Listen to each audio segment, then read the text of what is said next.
ने क्या गजब कह दिया, जांच में और क्या बड़े खुलासे हुए हैं, अब इसका चैप्टर। दिल्ली ब्लास्ट में गजब की जांच और धरपकड़ चल रही है। हर दिन नई गिरफ्तारियां हो रही।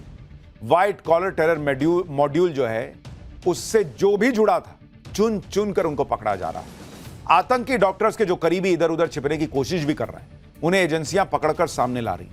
इस व्हाइट कॉलर टेरर मॉड्यूल के जितने राज हैं वो सारे राज खोलने वाले सुराग भी मिलते चले जा रहे हैं। चाहे फोन हो, वीडियो हो, इसकी फंडिंग कहां से हो रही थी। आज आपको बताएंगे कि कैसे जांच एजेंसियों के एक्शन से भगदड़ मचा हुआ है। अल फलाह यूनिवर्सिटी का नाम दिल्ली ब्लास्ट के बाद चर्चा में है। वहां कौन सा एक्शन हुआ कि छात्र कैंपस छोड़कर जा रहे हैं। दिल्ली ब्लास्ट में खुद को उड़ा लेने वाले सुसाइड बम्बर उमर का वीडियो देखने के बाद ओवैसी ने क्या कहा कि गजब हुआ। लेकिन पहले जो जांच चल रही है, जो खुलासे हो रहे हैं, उसकी एक झलक देखिए।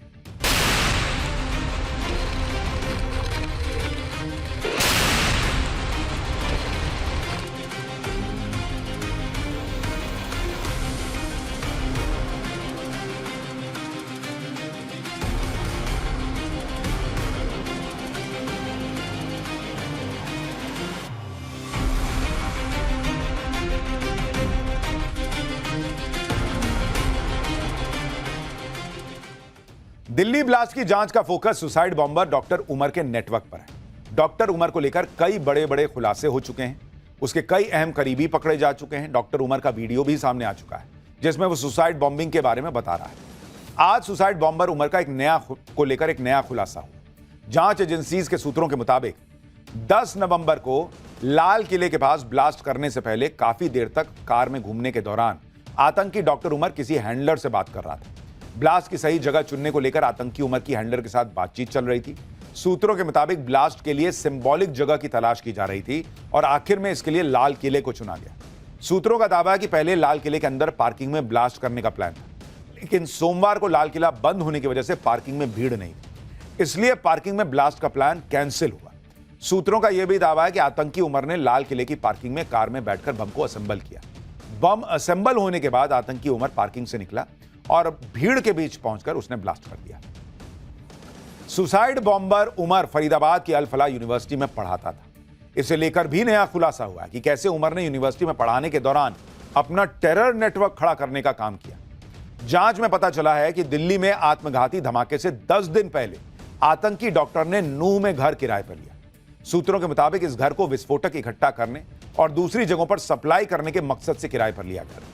किराए का घर लेने के लिए आतंकी उमर ने इलाके के 2 मुस्लिम युवकों शोएब और रिजवान को पैसे का लालच दिया। सूत्रों का दावा है कि शोएब और रिजवान ही आतंकी उमर की जरूरत का सारा सामान किराए के घर तक पहुंचाते थे। ब्लास्ट में इस्तेमाल की गई उमर की कार की मरम्मत भी इन्हीं दोनों ने करवाई थी। सूत्रों के दावे के मुताबिक ब्लास्ट से पहले 10 दिन तक आतंकी उमर किराए के मकान में ही रहा, एक बार भी बाहर निकला ही नहीं।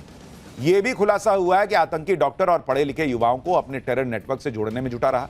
इसके लिए आर्थिक तौर पर कमजोर और अलग अलग वजहों से परेशान लोगों को टारगेट कर रहा था। सूत्रों के मुताबिक ऐसे लोगों का ब्रेन वॉश करने के लिए फिलिस्तीन का उदाहरण देकर उन्हें कट्टरपंथी विचारधारा से जोड़ा जाता था और फिर उन्हें सुसाइड बॉम्बर बनने के लिए तैयार करने की कोशिश होती थी। लेकिन इस्लाम की आड़ में जिस तरह आतंकी डॉक्टर उमर ने सुसाइड बॉम्बिंग को शहादत बताने की कोशिश की, उसको लेकर AIMIM के प्रमुख असदुद्दीन ओवैसी ने उसे आड़े हाथों लिया। ओवैसी ने आतंकी उमर के बयान को गुमराह करने वाला बताया और लिखा कि दिल्ली ब्लास्ट के आरोपी उमर नबी का एक बिना तारीख वाला वीडियो सामने आया है जिसमें वो सुसाइड बॉम्बिंग को शहादत बता रहा है। कह रहा है कि इसे गलत समझा गया है। आगे ओवैसी ने लिखा कि इस्लाम में सुसाइड हराम है और बेगुनाहों की हत्या घोर पाप है। ऐसी करतूत देश के कानून के भी खिलाफ है। ये किसी भी तरह नासमझ नहीं है, ये आतंकवाद के अलावा और कुछ नहीं है। आगे ओवैसी ने भी कहा कि इस तरह की सोच समाज और देश दोनों के लिए खतरनाक है। तो जो नेता उमर जैसे सुसाइड बॉम्बर से हमदर्दी जता रहे थे, उन्हें कम से कम ओवैसी से सीखना चाहिए, जिन्होंने खुलकर कह दिया कि यह तो सीधा सीधा टेररिज्म है भाई। दिल्ली ब्लास्ट केस में फरीदाबाद की अल फलाह यूनिवर्सिटी भी जांच एजेंसियों के रडार पर है। कल अल फलाह ट्रस्ट के ठिकानों पर दिन भर ईडी की छापेमारी चली। अल फलाह ग्रुप के चेयरमैन जवाद सिद्दीकी को गिरफ्तार किया गया। शुरुआती जांच में पता चला है कि अल फलाह यूनिवर्सिटी ने धोखाधड़ी से 400 करोड़ से ज्यादा की कमाई की। एक तरफ अल फलाह यूनिवर्सिटी पर एक्शन हो रहा है, वहीं दूसरी तरफ यूनिवर्सिटी के तार टेरर मॉड्यूल से जुड़ने के बाद वहां भगदड़ मच गई। अल फलाह यूनिवर्सिटी के faculty members, doctor, paramedical staff और मेडिकल स्टूडेंट का पलायन शुरू हो गया है। बदनामी के डर से मेडिकल स्टूडेंट के पेरेंट्स आकर अपने बच्चों को लेके जा रहे हैं। दावा है कि यूनिवर्सिटी के कई स्टाफ मेंबर्स यूनिवर्सिटी प्रशासन को अपना रेजिग्नेशन भेज चुके हैं।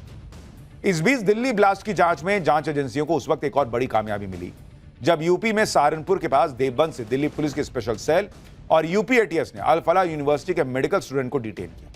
यह छात्र आतंकी उमर का करीबी बताया जा रहा है। सूत्रों के मुताबिक आतंकी उमर के मोबाइल फोन से इसका नंबर मिला और दोनों के बीच व्हाट्सएप पर चैट होने के सबूत मिले। लगातार हो रहे खुलासों के बीच यूपी एटीएस ने जांच का दायरा भी बढ़ा दिया। सूत्रों के मुताबिक यूपी एटीएस ने संदिग्ध मदरसों के छात्रों और मौलवियों की रिपोर्ट मांगी। प्रयागराज, कौशांबी, फतेहपुर के मदरसों से रिपोर्ट तलब की गई है। बांदा, हमीरपुर, चित्रकूट, महोबा के मदरसों से भी रिपोर्ट मंगाई गई है। इसके साथ ही अल्पसंख्यक कल्याण विभाग से मदरसों में पढ़ने वाले छात्रों के पेरेंट्स की भी डिटेल मांगी गई है। दिल्ली में हुए ब्लास्ट के बाद व्हाइट कॉलर टेरर मॉड्यूल तैयार करने में जिस तरह फरीदाबाद की अल फलाह यूनिवर्सिटी का कनेक्शन सामने आया, उसके बाद अब देश की दूसरी अल्पसंख्यक यूनिवर्सिटीज और मदरसों की जांच की मांग भी उठने लगी। पाठशाला में अब अगला चैप्टर जिसमें आपको दिखाने जा रहा हूं, लॉरेंस बिश्नोई का भाई अनमोल भारत आया। कौन कौन से राज खोलने वाला है? बाबा सिद्दीकी मर्डर से लेकर सिद्धू मूसेवाला, लॉरेंस का सबसे बड़ा राज क्या अब खुलने वाला है? अब इसका चैप्टर। गैंगस्टर लॉरेंस बिश्नोई जो अपराध की दुनिया में बड़ा नाम है, जिसके एक इशारे पर उसके शार्प शूटर्स किसी का भी काम तमाम कर सकते हैं। लॉरेंस बिश्नोई के क्राइम सिंडिकेट पर एक्शन तो पहले से हो रहा है, लेकिन अब लॉरेंस बिश्नोई को बहुत बड़ा झटका लगा है। लॉरेंस बिश्नोई का भाई अनमोल बिश्नोई जो भारत में मोस्ट वांटेड है, उसे अमेरिका से भारत लाया गया है। सिद्धू मूसेवाला मर्डर हो, बाबा सिद्दीकी मर्डर केस, इन सब में अनमोल बिश्नोई वांटेड है। इसके अलावा सलमान खान के घर पर जो फायरिंग हुई उसके पीछे भी अनमोल का हाथ है। सिद्धू मूसेवाला मर्डर केस के बाद से ही अनमोल बिश्नोई फरार था। लॉरेंस बिश्नोई ने अपने भाई अनमोल को बचाने का पूरा इंतजाम किया था, लेकिन लॉरेंस की तमाम कोशिशों के बाद भी अनमोल बिश्नोई पुलिस के हत्थे चढ़ गया और अब भारत लाया जा चुका है। लॉरेंस बिश्नोई ने कैसे अपने भाई अनमोल को विदेश भेजा, अनमोल बिश्नोई कैसे अमेरिका में पकड़ा गया, लॉरेंस का भाई अनमोल कैसे मोस्ट वांटेड क्रिमिनल बन गया, आज उसकी पूरी इनसाइड स्टोरी आपको बताऊंगा। कौन कौन से राज वो खोल सकता है यह भी दिखाऊंगा। अनमोल बिश्नोई को दिल्ली आते ही एयरपोर्ट पर सुरक्षा एजेंसीज ने अपने कब्जे में ले ली। ये तस्वीरें देखिए जब अनमोल बिश्नोई भारत लाया गया।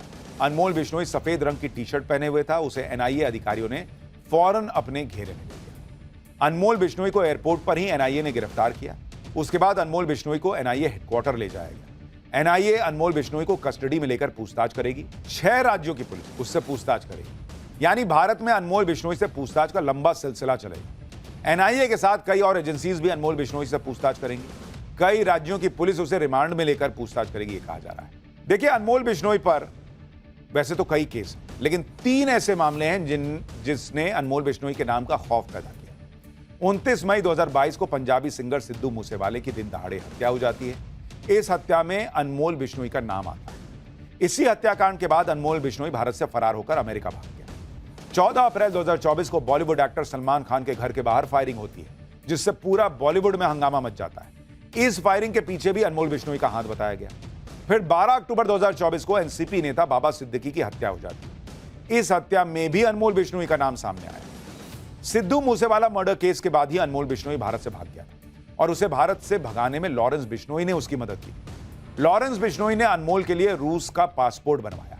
अनमोल का फर्जी पासपोर्ट फरीदाबाद के एड्रेस पर बना। पासपोर्ट में अनमोल का नाम भानु प्रताप लिखा हुआ, पिता का नाम राकेश और मां का सुमित्रा देवी। इसी पासपोर्ट के सहारे 2022 में अनमोल फरार हुआ। फर्जी पासपोर्ट के सहारे अनमोल पहले नेपाल गया, नेपाल से दुबई, केनिया होते हुए अमेरिका भाग गया। अमेरिका पहुंचने के बाद अनमोल वहीं से लॉरेंस बिश्नोई गैंग का कोऑपरेट कर रहा है और इधर भारत में एक के बाद एक कांड होते चले जा रहे थे। जांच एजेंसीज को यह पता चल चुका था कि अनमोल बिश्नोई अमेरिका में और उसे लाने की कोशिशें तेज हो गई। अनमोल लगातार अमेरिका और कनाडा आता जाता रहा। अप्रैल 2023 में अनमोल को कैलिफोर्निया में देखा गया था। पिछले साल अमेरिका में अनमोल को गिरफ्तार किया। फर्जी डॉक्यूमेंट से अमेरिका आने के आरोप में उसका अरेस्ट हुआ। अनमोल को अमेरिका के पोटावाटामी काउंटी जेल में रखा गया था। इस जेल में खूंखार अपराधियों को रखा जाता है। यहीं से अनमोल बिश्नोई के भारत आने की कोशिश तेज हुई और अब अनमोल बिश्नोई भारत आ चुका है और कहा जा रहा है कि उससे कई अहम राज जो हैं वो उगलवाए जाए। अनमोल बिश्नोई को अमेरिका में बेहद कड़ी निगरानी में रखा गया था। अमेरिकी जेल में अनमोल बिश्नोई के पैरों में इलेक्ट्रॉनिक डिवाइस लगाई गई थी, जिसे एंकलेट कहते हैं। यानी अगर अनमोल बिश्नोई भागने की भी कोशिश करता तो उसे पकड़ लिया जाता। एंकलेट को एंकल मॉनिटर या ट्रैकर भी कहा जाता है।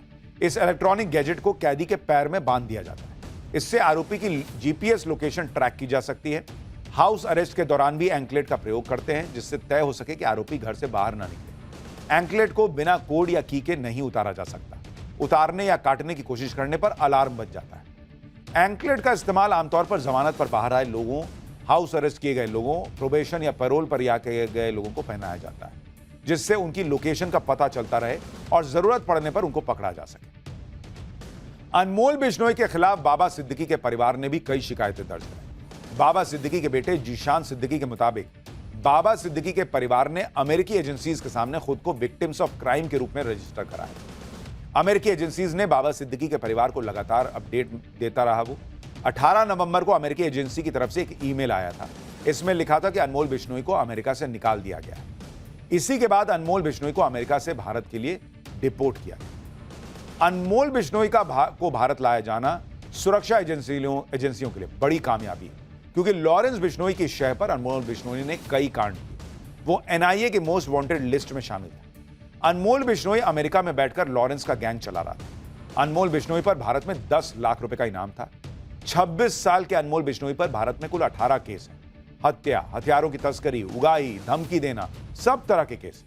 अनमोल बिश्नोई अमेरिका से लॉरेंस के शूटर्स को आदेश देता था और अमेरिका से ही लॉरेंस गैंग के मेंबर्स तक पैसा पहुंचाता था।